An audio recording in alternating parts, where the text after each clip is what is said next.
everyone. I'm Amy McGrath. I'm here with Denver Riggleman, and this is Truth in the Barrel Small Batch.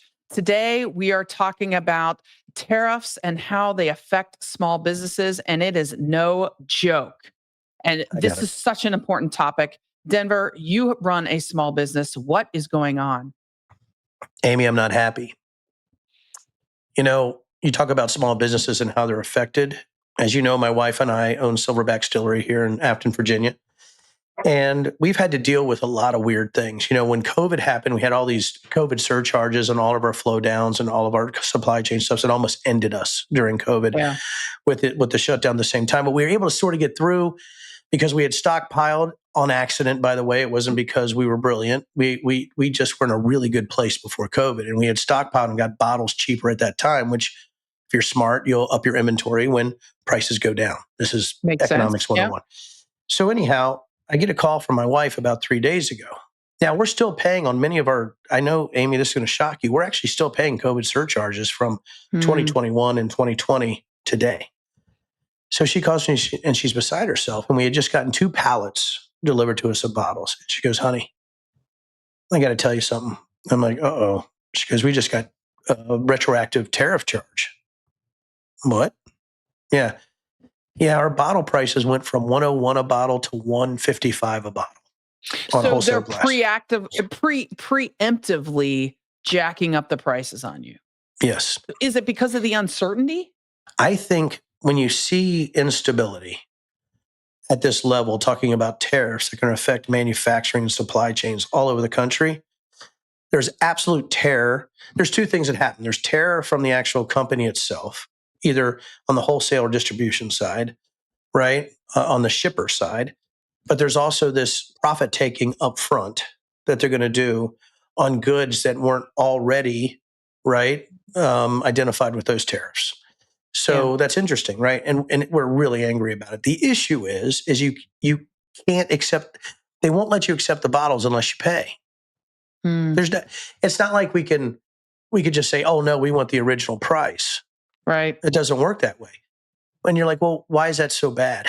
When you're working on small margins, there's a cascading effect to employees. You got a budget. So there's a couple things I can do. Number one, right? There's 3 things. We try to go with existing inventory until we think things are going to go better. It's really hard, hard. Maybe we can make it through. The second thing is you decrease labor. Right. You fire people, right? Cut jobs. Yeah. Cut jobs. Third thing is you pass the costs on the consumer. Now, we're not even to tariffs yet, but people are like, oh, wait a minute. Tariffs haven't happened, retail Denver and Christine. How dare you? We're already getting charged on supply chains, just not bottles. It's corks. Yeah. It's shrink wrap. People have no idea, right?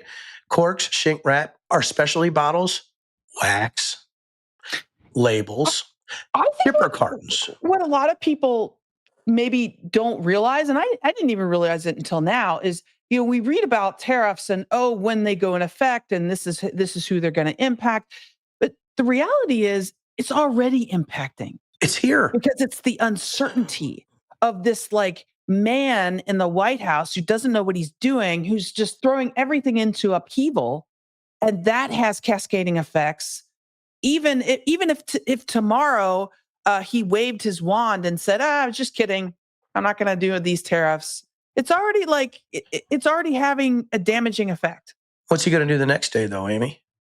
He's going to change his mind again? And, this is a guy who doesn't pay his vendors, right? A guy who I don't actually think understands supply chains. People think car building, oh God, complex. You think about Ford.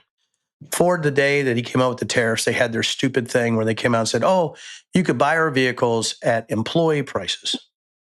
Guess what Ford just announced yesterday? We're going to have to up our prices, right? Yeah. We're building stuff like coming. Oh, come on, right? The reason they could do that at that second is they were hoping to dump inventory as fast as they could before the tariffs kicked in. So it was a gimmick. Right. Well, then all the mega, Trump people were like, "Oh, look, it's already working. Look at Ford prices."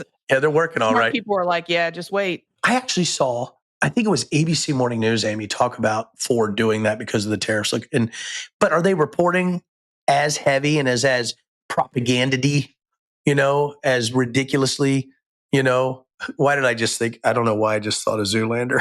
But anyway, so I don't understand, the ridiculously good looking. But I don't understand, now the news isn't blaring out the negative news from all this as hard as it was like, oh, look what happened there.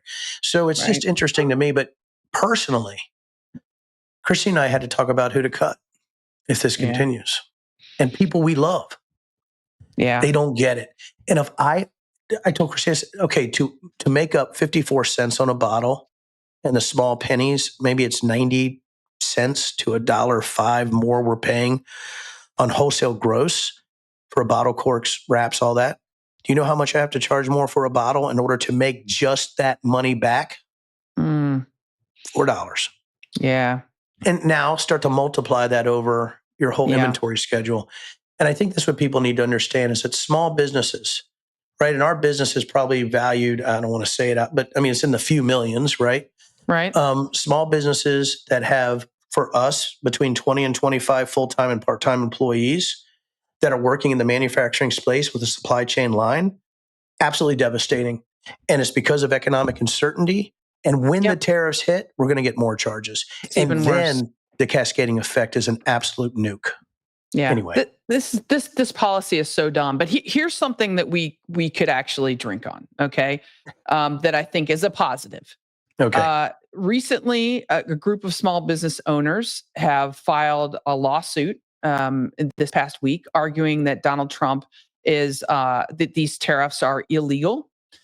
Governor Gavin Newsom in California has filed a lawsuit arguing the president does not have the power under the Constitution to enact these tariffs.